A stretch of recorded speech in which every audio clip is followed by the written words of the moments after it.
ನನ್ನ ದೇವ್ರು ಎಂತವನಂದ್ರೆ ಇಲ್ಲದಿರುವುದನ್ನ ಇರುವ ಹಾಗೆ ಕರೆಯುವ ದೇವನು. ಅದಕ್ಕೆ ಅಬ್ರಾಹ್ಮನ್ ಗೊತ್ತಾಯ್ತು.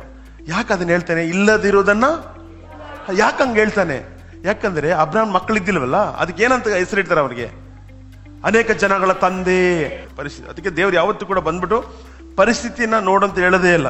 ಪರಿಸ್ಥಿತಿ ಹೆಂಗೆ ಇರಲಿ, ನೀನು ನಂಬಿಕೆಯಾಗಿ ಮಾತಾಡು. ಅದಕ್ಕೆ ಬೈಬಲ್ ಒಂದು ಸ್ಟೋರಿ ಇದೆ. ಸಮಾರ್ಯ ಪಟ್ಟಣದಲ್ಲಿ ಮಕ್ಕಳನ್ನೇ ತಿನ್ಬಿಡ್ತಾ ಇದ್ದಂತೆ, ಅಷ್ಟು ಒಂದು ಬರಗಾಲ. ಆಗ ದೇವ್ರು ಹೇಳಿ ಕಳಿಸ್ತಾರೆ, ನಾಳೆ ಬೆಳಗ್ಗೆ ಇಷ್ಟೊತ್ತಿಗೆ ನಿಮ್ಮ ಮನೆ ಬಾಗಲ ಹತ್ರ, ನಿಮ್ಮ ಕೋಟೆಯ ಬಾಗಲ ಹತ್ರ, ನಿಮ್ಮ ಊರಿನ ಬಾಗಲ ಹತ್ರ ತುಂಬಾ ಚೀಪ್ ಆಗಿ ಒಂದು ರೇಷನ್ ಸಿಗ್ತೈತೆ ನಿಮ್ಗೆ ಅಂತ. ಪೇತ್ರ ರಾತ್ರಿ ಎಲ್ಲ ಮೀನ್ ಹಿಡ್ದ.